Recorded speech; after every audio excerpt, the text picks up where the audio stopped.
आप जानते हैं हमारे प्रधानमंत्री नरेंद्र मोदी जी की सबसे अच्छी बात क्या है? वो अपने हर भाषण में जरूर कहते हैं कि इस व्यक्ति के साथ, उस समुदाय के साथ, इस जगह के साथ मेरा बहुत पुराना रिश्ता है।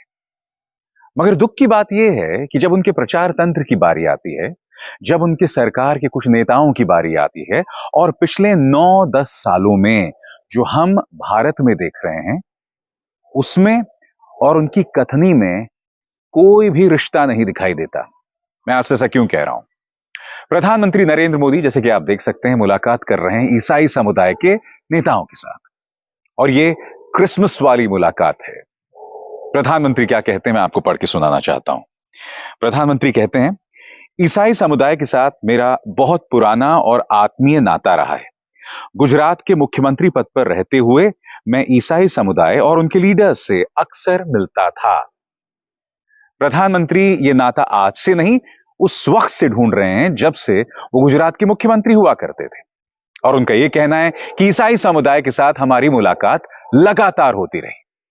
आगे जाकर मैं आपको बतलाऊंगा कि पिछले 3 सालों में ईसाइयों पर किस तरह से यानी कि मोदी राज में हमले बढ़े हैं, यानी कि कथनी और करनी का फर्क।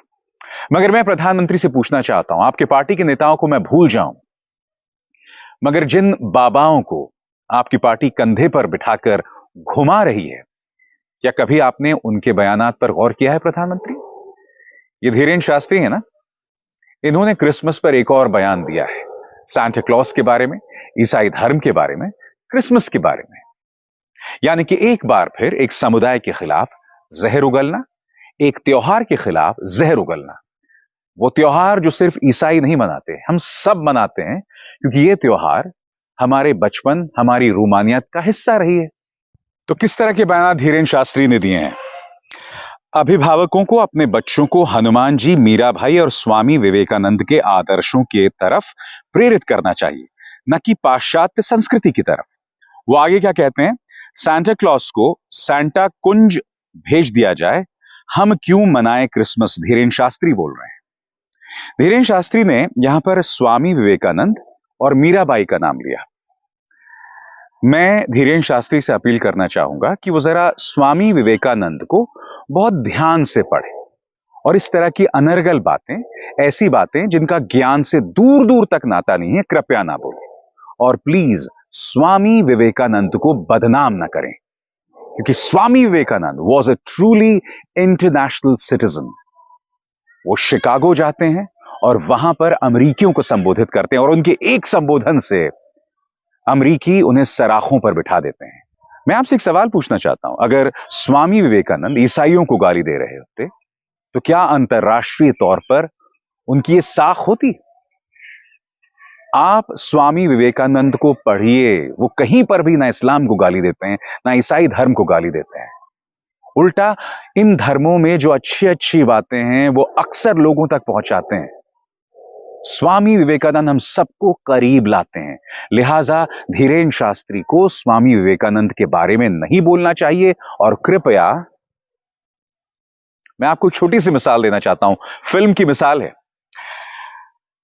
आप बॉलीवुड की तमाम बड़ी फिल्मों को देखिए दोस्तों, हर फिल्म में आप क्रिसमस का एक खास मुकाम पाते हैं। आपको याद है अमिताभ बच्चन की एक फिल्म थी खुद्दार, उसमें एक गाना होता है, अंग्रेजी में कहते हैं कि आई लव यू। वो गाना क्रिसमस में होता है।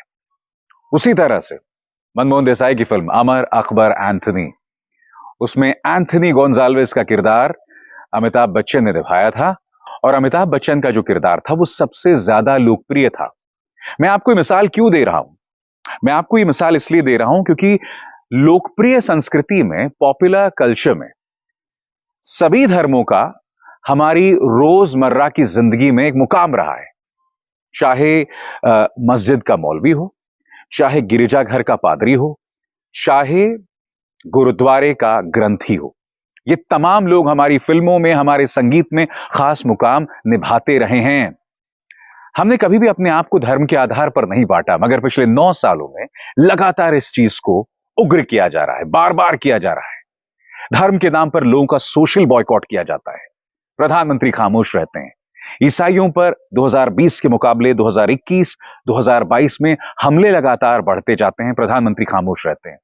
मगर इस तरह की, जिसे कहते हैं ना, जुबानी बातें करना प्रधानमंत्री अक्सर करते हैं। कथनी और करनी का फर्क। दोस्तों, ऑफिशियल पेइंग ह्यूमन एक सटायर हैंडल है। उन्होंने एक बहुत दिलचस्प 1 मिनट की पेशकश तैयार की है, जो मैं चाहूंगा आप देखें। प्रधानमंत्री, आप देखेंगे, इसमें बात कर रहे हैं भाईचारे की, ईसाइयों के साथ भाईचारे की, क्रिसमस की। मगर इस सरकार के शरण में काम कर रहे बाबा लोग हैं जो, वो क्या कहते हैं ईसाई धर्म के बारे में, क्रिसमस के बारे में, आप मुलाहिजा फरमाइए। मैं आप सभी को और दुनिया भर के लोगों को और विशेषकर क्रिश्चियन कम्युनिटी को मैरी क्रिसमस। क्रिसमस हमारा त्योहार नहीं है। क्या तुम सनातनी हो? इस पर विचार करना। यदि सनातनी हो, भारतीय हो, इन पाश्चात्य संस्कृति का बहिष्कार करो। तुम 25 तारीख को क्रिसमस डे मनाओ, हम सनातन के जगाने का डे मनाएंगे। क्रिसमस वो दिन है। कौन सा डे है? क्रिसमस पर गिफ्ट्स, उपहार देने की परंपरा है। गिफ्ट लाएगा ठठरी के भरी। मुझे भी बहुत ही पवित्र तोहफा मिला अभी कि सेंटा गिफ्ट बांटने नहीं आता, सेंटा धर्म परिवर्तन कराने आता। पहले ये धीरे धीरे क्रिसमस डे मनवाएंगे, 2 लाख का लालच देंगे, 4 लाख का देंगे। अब सनातनियों को सोचना होगा कि तुम्हें सेंटा चाहिए कि संत। Merry Christmas. तेरा भला हो। तो सुना आपने। फिर गौर कीजिए प्रधानमंत्री ने क्या कहा है। ईसाई समुदाय के साथ मेरा बहुत पुराना और आत्मीय रिश्ता रहा है। गुजरात के मुख्यमंत्री पद पर रहते हुए मैं ईसाई समुदाय और उनके लीडर्स से अक्सर मिलता था। दोस्तों, मैं आपको याद दिलाना चाहूंगा, इसी साल 2023 में कई पूर्व नौकरशाहों ने, मसलन नजीब जंग, सुजाता सिंह, इन्होंने प्रधानमंत्री को एक खत लिखा था और प्रधानमंत्री को याद दिलाया था कि किस तरह से ईसाई धार्मिक स्थलों पर हमले हो रहे हैं। और ये हमले कहां कहां हो रहे हैं? उत्तर प्रदेश में, उत्तराखंड में, छत्तीसगढ़ में, तमाम जगहों पर, यहां तक कि दिल्ली के द्वारका में भी। मैं नहीं भूला हूं, एक नए गिरिजाघर का उद्घाटन हुआ था, तब वहां पर लोग पहुंच गए थे और काफी हमलावर हरकतें की थी उन्होंने, काफी अग्रेसिव थे। और लगातार चीजें होती हैं। प्रधानमंत्री मोदी कभी भी इस पर चुप्पी नहीं तोड़ते हैं, कभी कोई बयान नहीं देते हैं। मगर हां, इस तरह की लफ्फाजी वो अक्सर करते हैं, जो अभी अभी आपने सुना। मैं आपको बतलाना चाहूंगा कि यूनाइटेड क्रिश्चियन फोरम के मुताबिक ईसाइयों पर हमले लगातार बढ़ रहे हैं। 2020 में ईसाइयों पर 279 हमले हुए थे, 279 हमले हुए थे।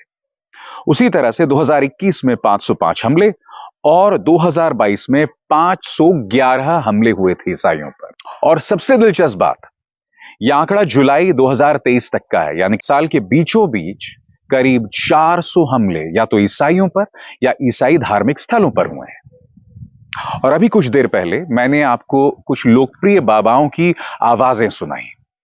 इसी तरह से भारतीय जनता पार्टी के नेता भी ऐसे बयानात लगातार देते रहे हैं।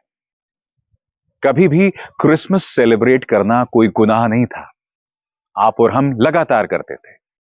याद कीजिए, जो तमाम मध्यम वर्गीय परिवार हैं या जो अपर मिडिल क्लास भी हैं, बचपन से क्रिसमस के दिन मैं नहीं भूला हूं कि किस तरह से हमारे मां बाप दुकानों से गिफ्ट लाते थे और हम ये बतलाते थे कि भाई सांता क्लॉज ये गिफ्ट आपके लिए छोड़कर गए हैं।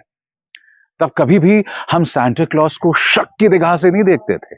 ये कभी नहीं सोचते थे कि सांता क्लॉज हमारे हिंदू धर्म को बर्बाद कर रहे हैं या उसका वजूद हटा रहे हैं, या सांता क्लॉज अगर गिफ्ट ला रहे हैं तो उससे जो है हिंदू धर्म खतरे में आ जाएगा।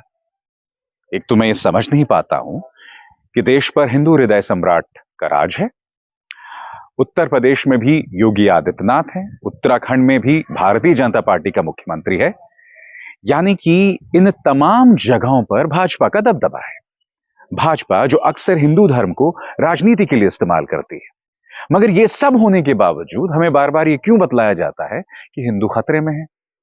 भाई, अगर राज चल रहा है हिंदुओं का, देश में प्रधानमंत्री, मुख्यमंत्री, ये तमाम लोग, इनका नाता भाजपा से है, जो हिंदुओं के नाम पर वोटों की रोटियां सेकती है, तो फिर हिंदू खतरे में कैसे आ सकता है? ये सवाल हमें अपने हुक्मरानों से करना चाहिए। यह सवाल हमें उन लोगों से करना चाहिए जो अक्सर धर्म के नाम पर वोट हासिल करने के लिए हमारे घरों तक आते हैं या फिर मंचों पर खड़े होकर भड़काऊ बयानात देते हैं। हिंदू खतरे में नहीं, खतरे में सिर्फ राजनेता और उसका वोट है। इसीलिए क्रिसमस एक ऐसा मौका हो जाता है जब आप और हम सब एक साथ मिलकर इस त्योहार को मनाएं। और न सिर्फ क्रिसमस, चाहे दिवाली हो, होली हो, ईद हो, गुरु नानक जयंती हो, इतिहास ने हमें हमेशा सिखाया है कि ये तमाम त्योहार हम सबको करीब लाने का जरिया है, हमें बंटवारा पैदा करने का जरिया बिल्कुल नहीं है। लिहाजा इस देश का नागरिक होने के नाते आपको उन बाबाओं को नजरअंदाज करना पड़ेगा। वो बाबा जो सिर्फ भारतीय जनता पार्टी का पिछलग्गू बनकर रह गए हैं।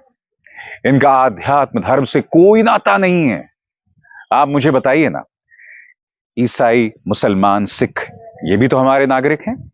तो इनके खिलाफ जहरीले बयान देने से क्या हिंदू सुखी रह सकता है? बताइए। हिंदुओं को तो बार बार असुरक्षित किया जा रहा है ना, ये बतलाकर कि तुम्हारा वजूद खतरे में है। और मेरा हमेशा से मानना है कि जो देश का बहुमत है ना, उसे डराकर, भड़काकर कभी भी देश तरक्की नहीं कर सकता। इसलिए बहुत जरूरी हो जाता है कि आप और हम खुश रहें, एक साथ मिलकर रहें। क्रिसमस है, उसका जश्न मनाइए। आपको नहीं मनाना है, मत मनाइए, मगर हिंसा, नफरती बातें, नफरती बयान जरिया नहीं हो सकता अपनी बात रखने के लिए। और एक बार फिर माननीय प्रधानमंत्री से मेरी एक अपील, हाथ जोड़कर अपील, कि जब आप क्रिसमस पर इतनी प्यारी, इतनी अच्छी बात कह रहे हैं, तो कथनी और करनी का फर्क नहीं होना चाहिए। अभिसार शर्मा को दीजिए इजाजत। नमस्कार।